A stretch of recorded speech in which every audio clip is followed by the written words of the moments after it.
tentang salah satu situs cagar budaya yang ada di daerah Ciamis, yaitu situs Astana Gede Kawali.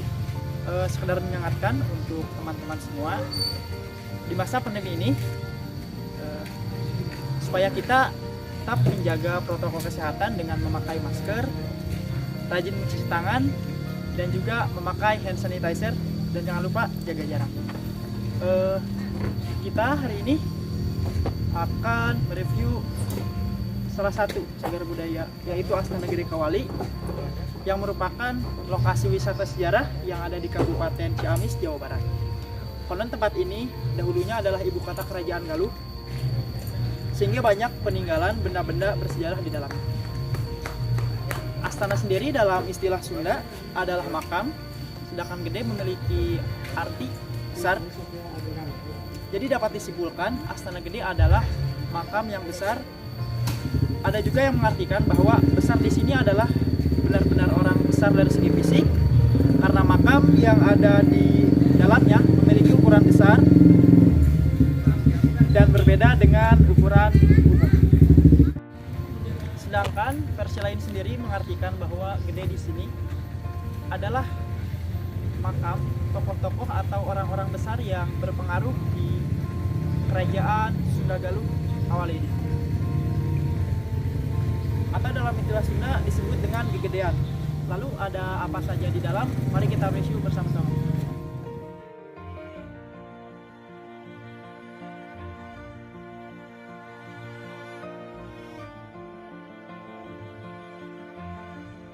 Setelah kita masuk ke dalam situs Astana Gede Kawali, dapat dilihat ada banyak sekali situs-situs dari mulai Prasasti Kawali 1 sampai dengan situs Prasasti Kawali 6, ditambah dengan batu pangentungan dan beberapa makam juga situs-situs yang lainnya. Maka dari itu kita akan coba explore satu persatu dalam video vlog yang satu ini. Ya, situs Astana Gede Kawali merupakan salah satu cagar budaya yang ada Kabupaten Ciamis, yang di dalamnya banyak sekali benda-benda bersejarah dan tempat-tempat yang bersejarah. Maka dari itu tidak heran Astana Gede Kawali dijadikan salah satu cagar budaya yang sangat dilindungi oleh pemerintah, sehingga tempat ini masih terpelihara sampai saat ini. Ya, untuk tiket masuk ke situs Astana Gede Kawali, pada hari ini saya masuk dengan harga tiket yang cukup terjangkau untuk semua kalangan, yaitu seharga Rp3.000 yang ditetapkan oleh penjaga tiket di situs Astana Gede Kawali. Ya, untuk situs pertama yang akan kita review adalah situs Prasasti Batu Tapak, yang di dalamnya terdapat 45 kotak beserta puluhan titik-titik lubang yang berfungsi sebagai media palintangan atau yang biasa disebut kalender Panata Mangsa. Dan ada juga telapak kaki dan tangan milik Mahaprabu Niskala Wastukencana, yang mungkin untuk orang awam seperti kita, bagaimana mungkin bisa mencetak telapak kaki dan telapak tangan di dalam sebuah batu. Adapun salah satu prasasti peninggalan yang menarik perhatian adalah prasasti batu tapak atau prasasti tapak tangan atau tapak kaki.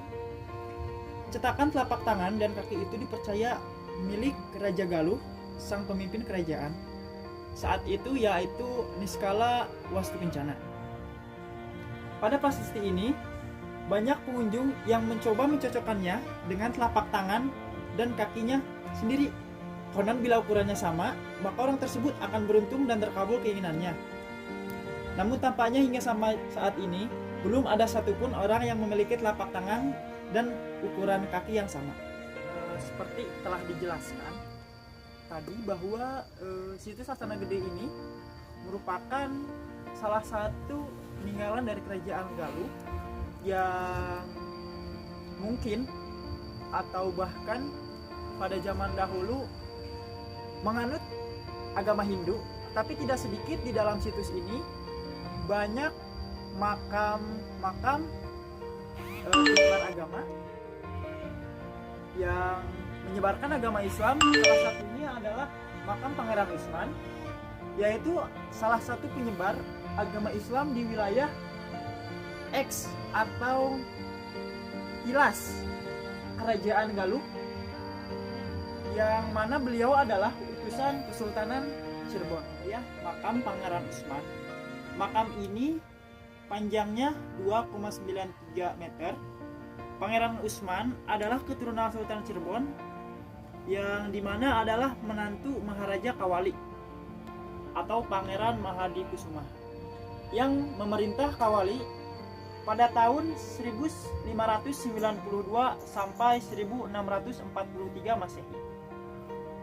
Di mana juga Pangeran Usman adalah seorang penyebar Islam di daerah Kawali yang saat ini terdapat Astana Gede Kawali.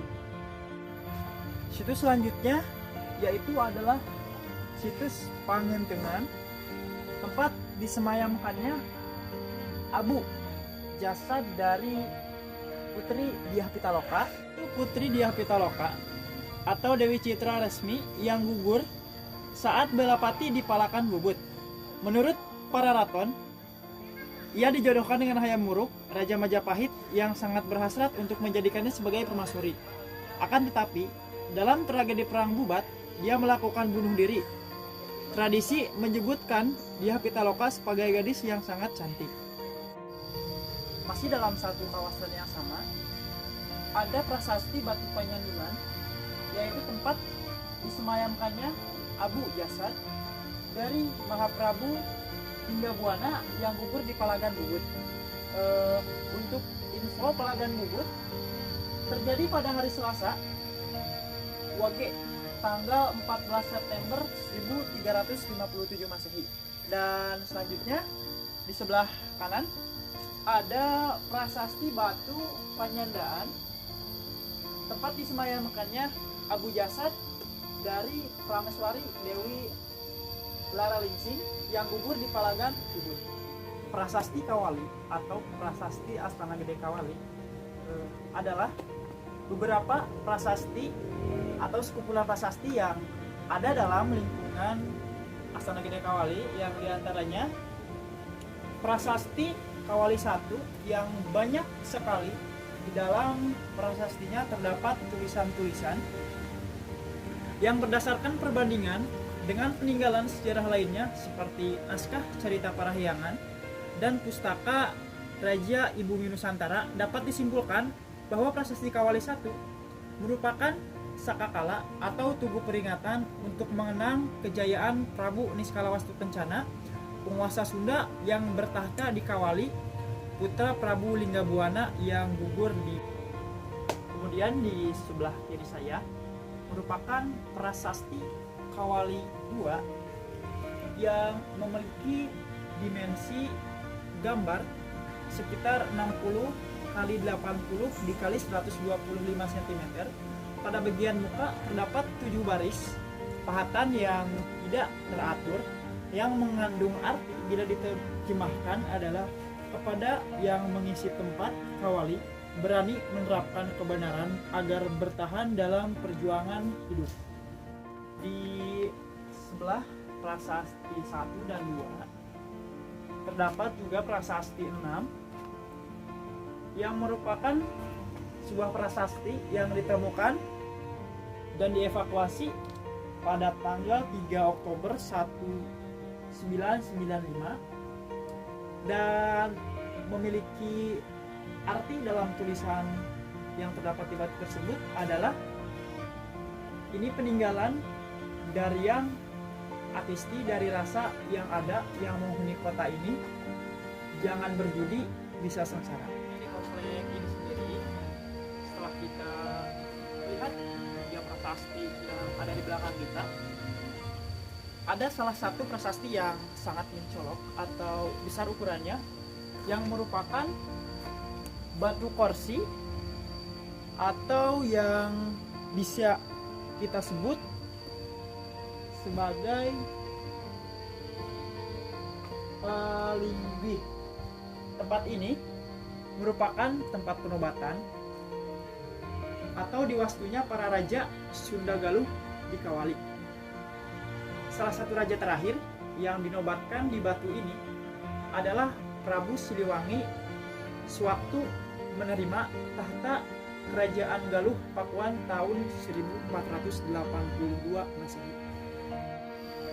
Dan salah satu makam atau situs yang ada di Astana Gede adalah makam dari dalam Adipati Singacala yang merupakan salah satu penyebar agama Islam di wilayah eks Kerajaan Galuh.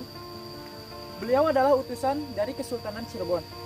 Adipati Singacala yang merupakan salah satu peninggalan bercolak Islam yang dapat ditemukan di situs Astana Gede Kawali. Adipati Singacala yang berkuasa atau hidup pada tahun 1643 sampai 1718 Masehi. Makam itu sendiri terletak di puncak punden berundak di tengah kompleks situs. Panjang makam ini yaitu 294 cm. Selain itu, masih ada sekitar 10 makam lainnya yang tersebar di situs ini. Di dalam juga terdapat salah satu peninggalan yaitu bekas alun-alun Surawisesa, di mana Surawisesa sendiri adalah pengganti dari Sri Baduga Maharaja. Surawisesa adalah putra dari Mayang Sunda dan juga cucu Prabu Susuk Tunggal. Ia dipuji oleh carita para hiangan dengan sebutan Kasuran dalam arti perwira, Hadiran yang dalam arti perkasa, dan Kuanen dalam arti pemberani. Selama 14 tahun memerintah, ia melakukan 15 kali pertempuran. Salah satu situs yang cukup terkenal di kawasan Astana Gede Kawali yaitu adalah mata air Cikawali yang konon dipercaya oleh masyarakat setempat adalah petilasan pemandian dari Putri Diah Pitaloka yang gugur dalam perang Bubat. Asal usul sendiri dari Cikawali dalam folklore Ciumonara, Kawali berasal dari kata Kawali yang ditendang oleh Arya Kebondan setelah menguji kesaktian Raja Tumaraci yang dianggap salah merebak kedua orang istrinya. Dewi Nagaringgerung dan Dewi Maharini yang disebut pura-pura dengan menempatkan Kawali di perutnya. Kawali tersebut terlempar jauh sampai akhirnya mendarat di suatu tempat yang kini dikenal sebagai Cikawali. Dari cerita Ciumonara itu diketahui bahwa toponimi Kawali bersumber dari Cikawali yang merupakan mata air keramat di situs Astana Gede yang kelak berkaitan erat dengan Kerajaan Sunda Galuh Kawali. Mata air Cikawali memiliki bentuk fitur seperti kuali atau kancah. Bagian fitur itu melingkar dari bagian utara, barat, dan selatan, sedangkan bagian timurnya merupakan celah untuk jalan setapak sekaligus selokan kecil yang mengalirkan air Cikawali ke Sungai Cibulan. Ya, setelah kita berkeliling-keliling di situs Astana Gede Kawali yang masih terjaga asri pepohonan dan situs-situsnya, ya mungkin hanya beberapa situs yang kita dapat review untuk tugas mata perkuliahan Kagaluhan ini. Semoga dapat memenuhi tugas yang diberikan oleh Bapak dosen. Sekian, wassalamualaikum warahmatullahi wabarakatuh.